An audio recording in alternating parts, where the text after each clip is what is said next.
I've always loved camping. The silence, the fresh air, the way the stars seem close enough to touch. When my friends suggested a weekend getaway deep in Black Hollow Forest, I didn't hesitate. I should have. It was supposed to be 4 of us: me, Alex, Jenna, and Marcus. We had all been close since college, and this was our first reunion in 2 years. Black Hollow was remote, a 5-hour drive and a solid 2-hour hike from the nearest gas station. But that was the appeal. No phones, no stress, just nature and friends. We reached the clearing around 4 p.m. on Friday. The trees there grew so tall and close they blocked out most of the sky. The clearing was barely large enough for 2 tents and a campfire. Still, it felt cozy, safe, at least for the moment. Jenna was the first to mention it. "Doesn't it feel too quiet?" she asked, arms crossed as we set up the tents. Marcus laughed. "It's the woods, Jenna. What do you expect? Traffic?" But she wasn't wrong. There were no birds, no rustling animals, not even the buzzing of insects. Just a thick, unnatural stillness. That night, we sat around the fire, telling stories and roasting marshmallows. The mood lightened, until Alex pointed toward the trees. "Do you see that?" We all turned. There was nothing, just shadows and branches. "I swear I saw someone standing there," he whispered. Jenna visibly tensed. "Don't mess around, Alex. That's not funny." "I'm serious," he replied, eyes fixed on the dark. They were just watching us. We laughed it off. Maybe he saw a tree or a trick of the firelight. We were deep in the forest. Imagination runs wild out here. But after we turned in, I lay awake in my sleeping bag, staring at the roof of the tent. Then I heard it. Crunch, crunch, crunch. Footsteps, slow, deliberate, just outside. I held my breath. Maybe it was Marcus or Alex taking a leak. But then I heard a low groan. Not human, not animal. Something else. Something wrong. The sound passed my tent, fading into the woods. I waited, heart pounding. I don't know how long I lay there like that, but eventually I fell into an uneasy sleep. The next morning, Alex was gone. We searched the entire area. No sign of a struggle. His bag, shoes, even his phone were still in the tent. It was like he had just gotten up and vanished. We argued whether to head back for help, but Marcus convinced us to stay one more night. Maybe he wandered off and got lost. If we leave and he comes back, he'll be stuck. Stupid. We should have left. That night, the forest felt like it was breathing. Every rustle of leaves sounded like whispers. We kept the fire going high, too afraid to let the darkness creep in. Around 2 a.m., Jenna started screaming. We ran to her tent and found it empty, torn from the inside. Just like Alex, she was gone. No footprints, no blood, nothing. This time, we didn't wait. Marcus and I packed what we could and started hiking back in the dark using headlamps. The trail was hard to follow, but we were desperate. The forest seemed to twist and change behind us, like it didn't want us to leave. At some point, we realized we were walking in circles. I saw the same broken tree twice, then a rock I recognized. We should have reached the trailhead by dawn, but it never came. There was no sunrise. The forest remained shrouded in a deep, oppressive twilight. My watch said 8:30 a.m., but the sky remained pitch black. And that's when Marcus lost it. "It's the woods, it's them. They don't want us to leave," he kept mumbling. He ran off the trail, into the trees, screaming Jenna's name. I never saw him again. Now it's just me. I haven't eaten in 2 days. My flashlight died last night. The firewood is gone, and the darkness presses in from all sides. The weirdest part? I don't feel alone. I can hear breathing. I can feel something just outside the reach of the firelight, watching me. Sometimes I hear the voices of my friends, not their actual voices, their mockery, like someone pretending to be them. Last night, something walked into camp. It looked like Jenna, but her face was too long, her eyes too wide, her movements jerky like a puppet. She stared at me without blinking. I froze. Then it spoke. Not in her voice, not in any human voice. It was deep, like rocks grinding underwater. It said, "You saw it, you heard it, you belong to us now." I ran, but no matter how far I go, I always end up back in the clearing. It's been 3 days since that first night. The forest won't let me leave. The sky never changes. I don't think it's the real world anymore. Maybe it never was. I'm writing this in the back of my journal. I don't know if anyone will find it. I just want someone to know, someone to believe me. If you ever find yourself thinking of camping in Black Hollow Forest, don't. Because once the fire dies, they come. And if you hear your friend's voice calling you from the trees after they've vanished, don't answer. It's not them. It's never them.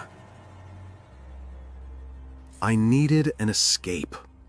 After months of nonstop work, city noise, and sleepless nights, I felt like my mind was starting to crack. So when my friend Marwan suggested a weekend camping trip, I jumped at the idea. It wasn't just us. 2 other friends, Hassam and Amin, joined as well. The 4 of us had known each other since childhood, but life had pulled us in different directions. This was the first time we were all together in years. The place Marwan picked was called Wadi al-Sawad, or the Valley of Darkness. I hadn't heard of it before, but Marwan swore he read about it in a travel blog. Secluded, peaceful, no phone signal, perfect, he said. I didn't ask too many questions. Maybe that was my first mistake. We drove for 3 hours and hiked another hour deep into the forest. The deeper we went, the more unnatural it felt. The trees were too tall, too twisted, almost like they were growing deliberately to hide the sky. It was quiet, not the normal kind of quiet. No birds, no wind, just stillness. "You guys notice how dead it feels here?" Hassam asked, looking around. "Yeah, like we're standing in a green graveyard." We laughed it off, but inside I felt it, that deep, creeping instinct that something wasn't right. Still, we set up camp, made a fire, and spent the day eating, laughing, and telling old stories. Everything was fine until night fell. That's when things changed. The fire crackled low, the air turned cold, and that heavy silence returned, pressing against my ears like cotton. I kept glancing into the woods, knowing something was out there. Then Marwan pointed into the darkness. "You guys see that light?" We all looked. Through the trees, far off in the shadows, a faint orange glow flickered like another campfire. "No one else came up the trail. We would have seen them," said Amin. "Maybe someone's camping deeper in." "Let's check it out," Marwan said, grabbing his flashlight. Reluctantly, we followed. The deeper we walked, the colder it got. The light grew clearer. It wasn't a fire. It was a lantern hanging outside a small, perfectly new tent right in the middle of the woods. But there were no people, no voices, no backpacks, no shoes. Just the tent and silence. "What kind of camper leaves their stuff like this?" Hassam muttered. "This is weird. Let's go back," I said quickly. We turned around and headed back the way we came. But when we reached our campsite, our tents were gone. Same clearing, Same rock, same broken tree trunk, but no fire pit, no chairs, no gear, no signs we'd ever been there.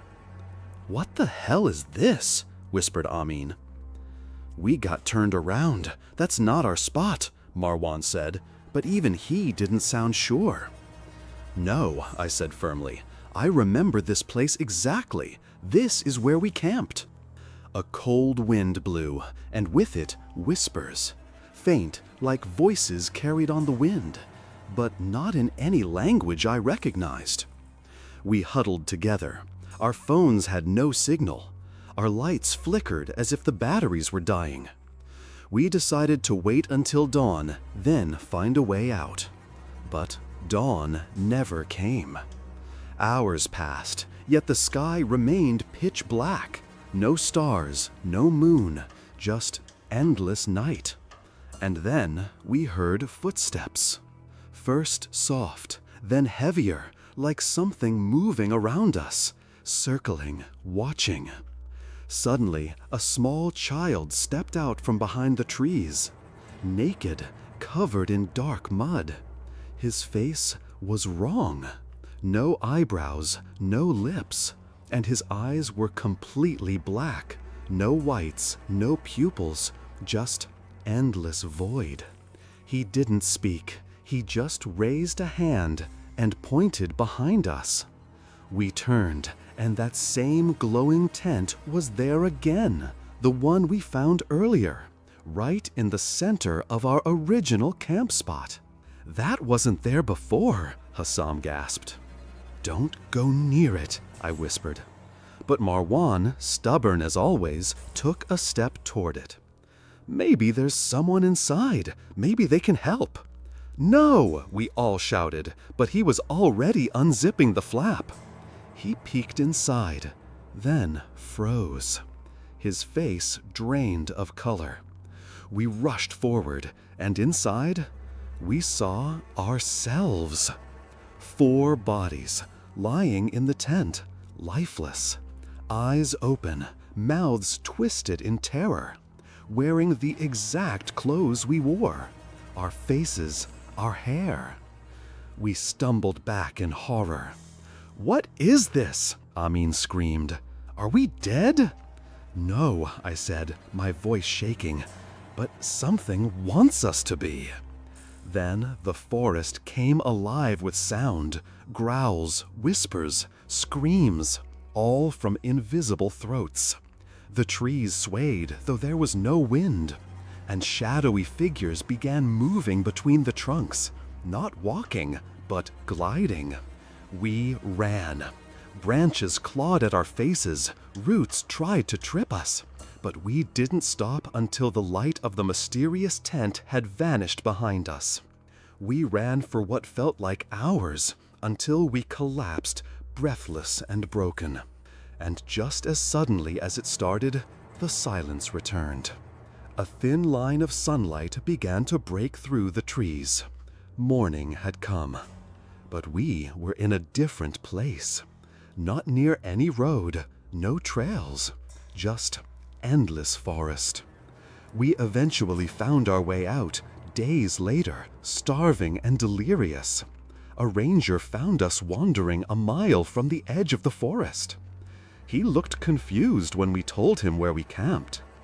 "That place was sealed off last year," he said. "Why?" we asked. He paused. "Because some kids disappeared there. 4 of them. No trace. Not even their tents." I never went camping again.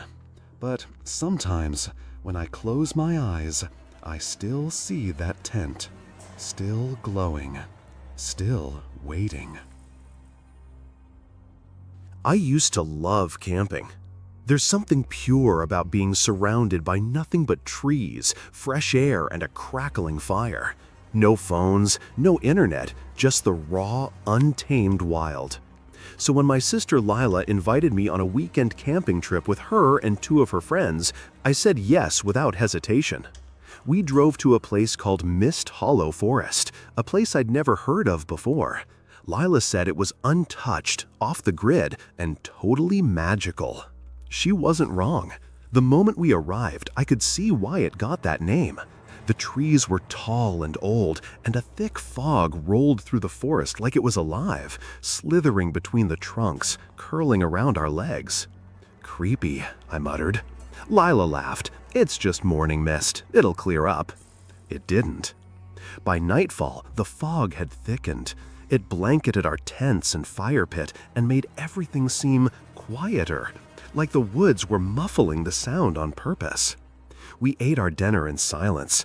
I kept glancing into the trees, feeling like something was watching us. Then we heard it. A voice. Soft, distant, echoing through the fog. "Help me, please." We froze. "Did you hear that?" Lila asked. Before anyone could answer, it came again, this time closer. "Someone's out there," said her friend Donnie. "They might be hurt." "No," I said quickly, "something's not right." But Donnie was already grabbing her flashlight. "I'm just going to look around." I followed her. I didn't want anyone alone in that fog. We walked carefully, calling out, "Hello? Who's there?" No answer. Only the sound of our own footsteps and the endless white curtain of mist. Then we saw her. A girl, maybe 10 years old, standing barefoot in the fog, wearing a white dress. Her hair hung wet and stringy across her face. "Are you okay?" Donnie asked, stepping forward. I grabbed her arm. "Wait, something's wrong. Look at her feet." They weren't touching the ground. The girl smiled, but it wasn't a child's smile. It was wide, too wide. And when she opened her mouth, she screamed. A shriek so loud and sharp it felt like needles in my brain. The fog around her turned black, twisting and pulsing like it was alive. I yanked Donnie backward and we ran, not daring to look back. When we got to the camp, Lila and her other friend, Zane, were gone. But their tents were still there, zipped shut. "Lila," I called. No response. I opened her tent. It was empty. No sleeping bag, no flashlight, no gear, not even footprints inside. It was like she'd never been there. We tried Zane's tent. Same thing. Nothing.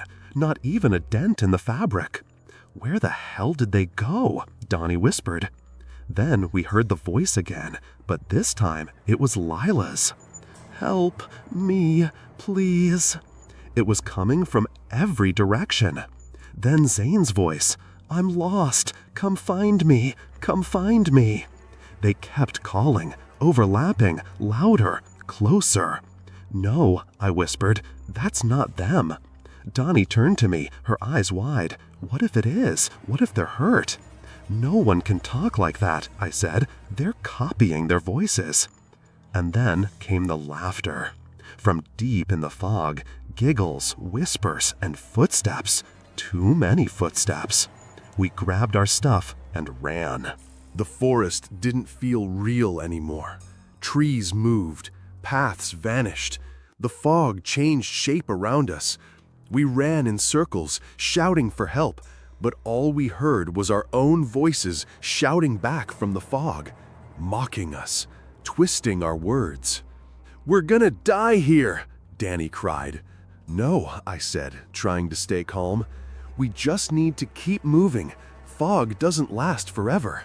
But time didn't work right in that place. It felt like we ran for hours, days maybe.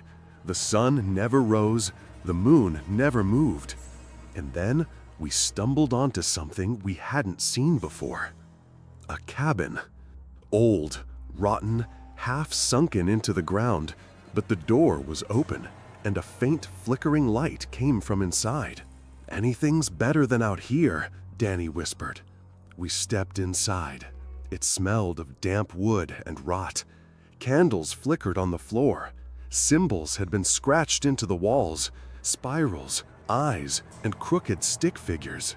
A journal sat on the table. I opened it. The handwriting was shaky, desperate. "They come in the fog. They wear the voices of the lost. If you hear someone you love, do not follow. Do not trust your eyes. Do not trust your ears. Bury your name. Forget yourself. They are listening. Suddenly, the candles went out, and in the pitch black, a whisper spoke right behind me. Found you. I woke up just before dawn. I was lying in the middle of a trail, alone.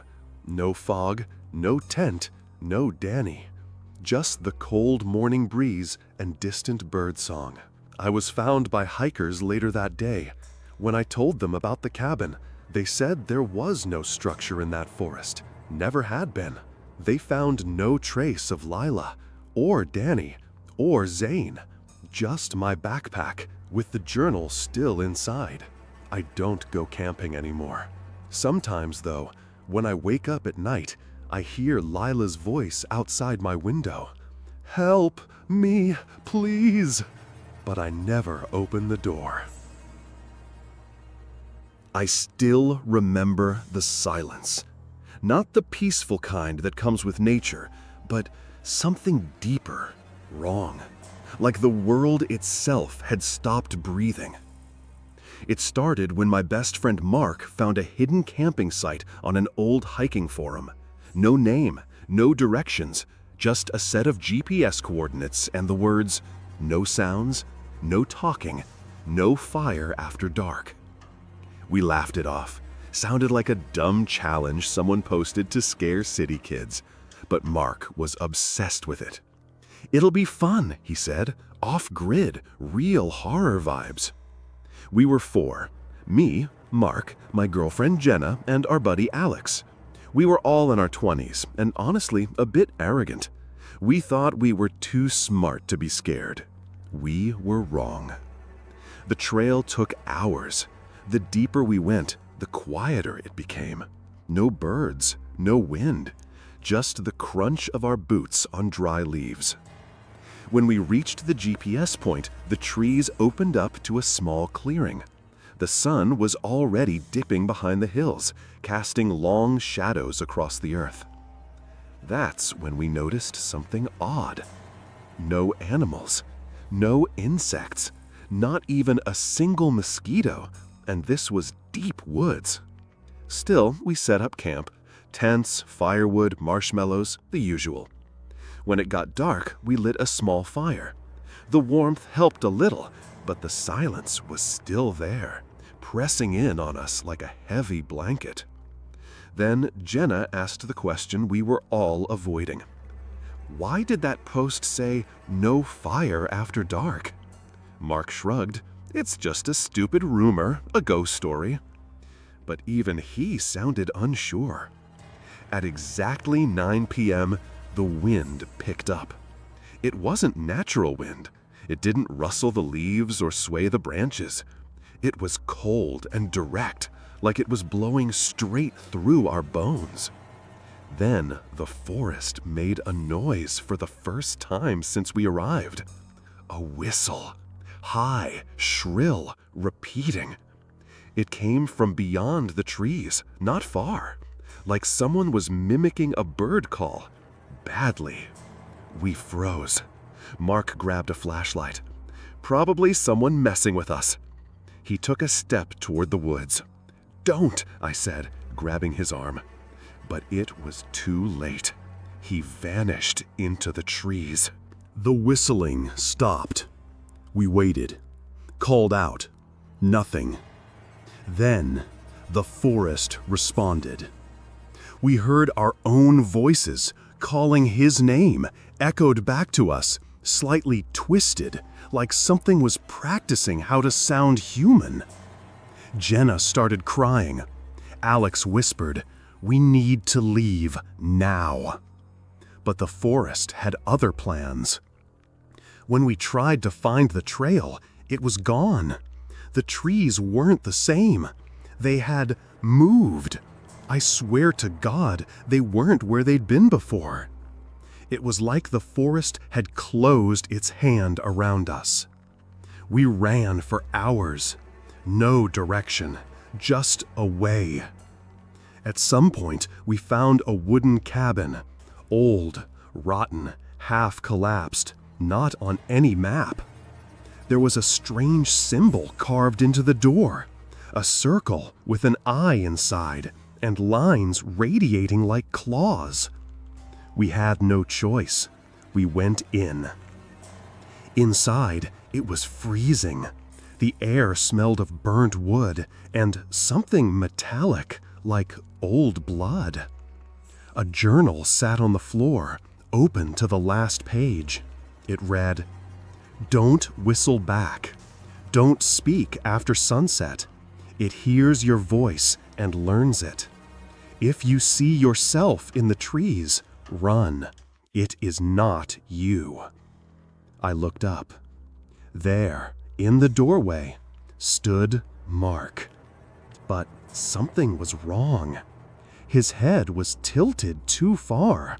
His mouth hung open like a puppet. His eyes were empty, black holes that swallowed the light. And he smiled. Not the way Mark smiled. Something wearing Mark smiled at us. Alex bolted through the back door and vanished into the woods. Mark Thing stepped inside. Jenna screamed. I grabbed her and ran. I don't remember how long we ran or how we escaped. All I know is I woke up in the back of a ranger's truck, covered in mud, with Jenna beside me, unconscious. They said we were lucky, said we were found wandering near the highway. No one found Alex. No trace of Mark. When I described the cabin, the ranger frowned and said, "There are no cabins out there. Haven't been for 30 years. It's been months now. Jenna won't talk anymore, just stares out the window. Sometimes I hear whistling at night, just outside my apartment. Other times, I hear my own voice calling my name. But I never answer. I never will."